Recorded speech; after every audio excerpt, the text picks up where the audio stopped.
भील प्रदेश times news channel में आपका स्वागत है।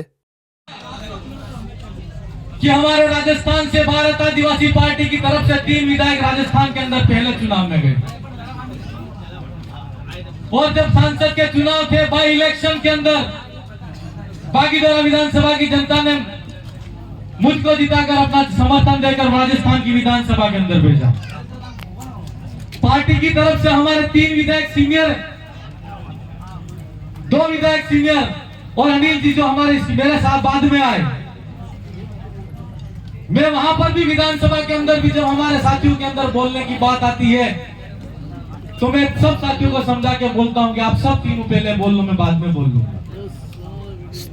मैं ऐसा इसलिए बोलता हूं क्योंकि सबसे पहले तो मैं जिस विचारधारा से आता हूं वो विचारधारा हमारे भाईचारे की विचारधारा है, और मेरे जो सीनियर साथी हैं जो अपनी विचारधारा से राजस्थान की विधानसभा के अंदर गए हैं, उनका बोलना वो पहले बोलेगा, मैं बोलूं, लेकिन उस विधानसभा की सदन के अंदर कोई भी बोले, लेकिन हमारी विचारधारा और हमारे जो विचार है वो विचार हमारे विधानसभा के अंदर जाने चाहिए।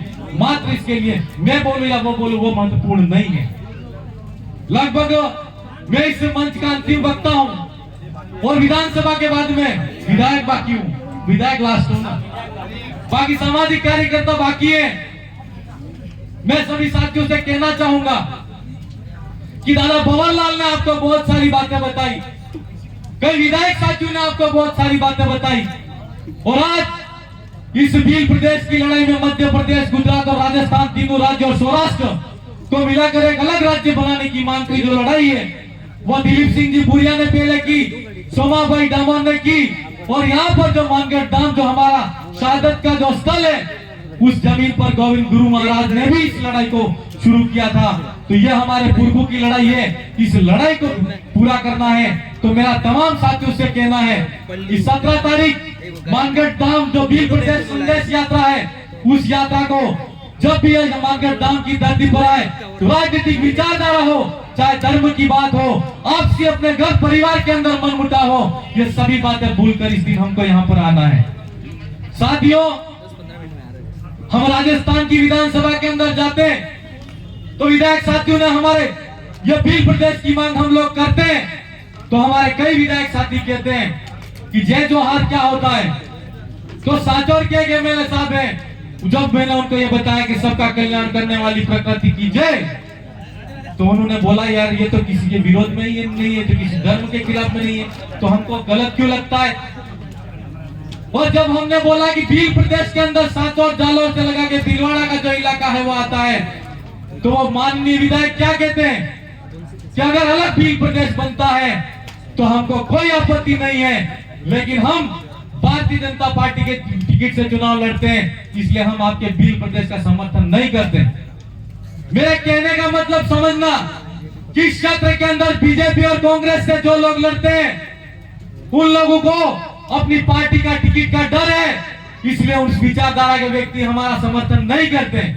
अभी हमारे यहाँ पर शंकर सिंह जी वाघेला पूर्व मुख्यमंत्री कह के गए कि भील प्रदेश इन तीनों राज्यों, चारों राज्यों को मिलाकर बनना चाहिए।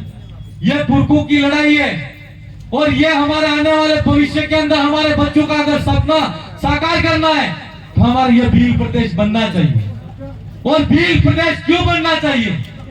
भील प्रदेश इसलिए बनना चाहिए, आप मध्य प्रदेश के इलाके के अंदर जाके देखिए, राजस्थान के सीमावर्ती इलाके दक्षिणी राजस्थान के अंदर जाके देखिए, यहाँ पर जो सटता इलाका गुजरात है वहां पर जाकर देखिए, आदिवासियों की जमीन को वहां पर छीना जा रहा है। वहां पर स्टैच्यू ऑफ यूनिटी के नाम से 52 ग्राम लगभग विस्थापित हो गए।